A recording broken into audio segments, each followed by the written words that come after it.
تعلیمی نظام کو اسلامی عقائد کے اصولوں پر استوار کرنا ضروری ہے۔ اس بات کو یقینی بنایا جائے گا کہ تدریسی مواد اور طریقے اسلامی اصولوں سے منحرف نہ ہوں۔ تعلیمی پالیسی اسلامی ذہنیت اور اسلامی نفسیات کو بنانے کا نام ہے، اس لیے تمام تدریسی مواد کو اسی پالیسی کی بنیاد پر مرتب کیا جائے گا۔ تعلیم کا مقصد اسلامی شخصیت کی تخلیق اور زندگی کے مختلف معاملات سے متعلق معلومات فراہم کرنا ہے۔ تدریس کے طریقے اس مقصد کے حصول کے لیے مرتب کیے جائیں گے اور کوئی بھی طریقہ جو اس مقصد سے انحراف کرے ممنوع ہوگا۔ تجرباتی علوم اور ان سے متعلقہ مضامین جیسے ریاضی اور ثقافتی علوم کے درمیان فرق کو مد نظر رکھا جائے گا۔ تجرباتی علوم اور متعلقہ مضامین کو ضرورت کے مطابق پڑھایا جائے گا، جبکہ ان علوم کو تعلیم کے کسی خاص مرحلے تک محدود نہیں کیا جائے گا۔ ثقافتی علوم کو ابتدائی اور ثانوی دو مراحل میں اسلامی اصولوں پر مبنی پالیسی کے مطابق پڑھایا جائے گا، تاہم اعلیٰ تعلیمی مرحلے میں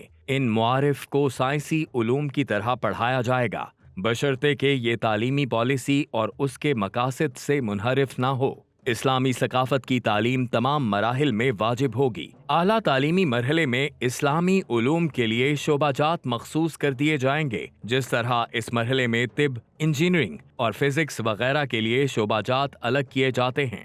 فنون اور صنعت کا ایک پہلو سائنسی ہوتا ہے، جسے تجارت، جہاز رانی اور زراعت وغیرہ، جنہیں بغیر کسی پابندی یا شرط کے حاصل کیا جا سکتا ہے۔ اگر کسی فن کا ثقافتی پہلو اسلامی نقطۂ نظر سے متصادم ہو، جیسے کسی خاص قسم کی تصویر سازی یا سنگ تراشی، تو اس فن کو اپنانا ممنوع ہوگا۔ تعلیمی نصاب ایک ہوگا اور حکومتی نصاب کے علاوہ کسی دوسرے نصاب کی اجازت نہیں دی جائے گی۔ پرائیویٹ اسکولوں کی اجازت اسی صورت میں ہوگی جب وہ حکومتی نصاب اور تعلیمی پالیسی کے مطابق ہوں اور ان اسکولوں میں ریاست کی تعلیمی پالیسی اور مقاصد پورے ہوتے ہوں اور اسکول غیر ملکی نہ ہوں۔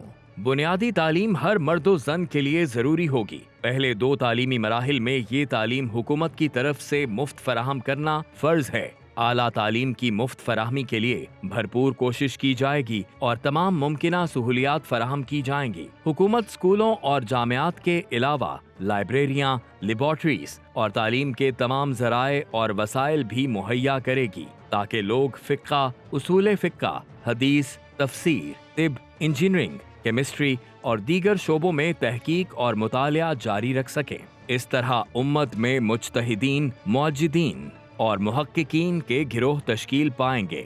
تعلیم و تالیف پر اجرت لینا جائز ہے، مگر کسی بھی کتاب یا مقالے کا مصنف یا مؤلف کتاب یا مقالے کے ایک دفعہ چھپنے یا نشر ہونے کے بعد اس کی طباعت و نشر کے حقوق کا مالک نہ ہوگا۔ رعایا کے کسی بھی فرد کے لیے اخبار یا سیاسی و غیر سیاسی جریدہ جاری کرنا جائز ہے اور حکومت سے اجازت کے بغیر کوئی بھی کتاب شائع کر سکتا ہے، تاہم اسلامی حکومت کی بنیادوں کو نقصان پہنچانے والی کسی بھی چیز کو شائع کرنے پر سزا دی جائے گی۔ حکومت جہالت کے خاتمے کے لیے ہر ممکن کوشش کرے گی اور ان لوگوں کو بھی تعلیمی یافتہ بنانے کے لیے کام کرے گی جن کی تعلیم کی عمر گزر چکی ہو۔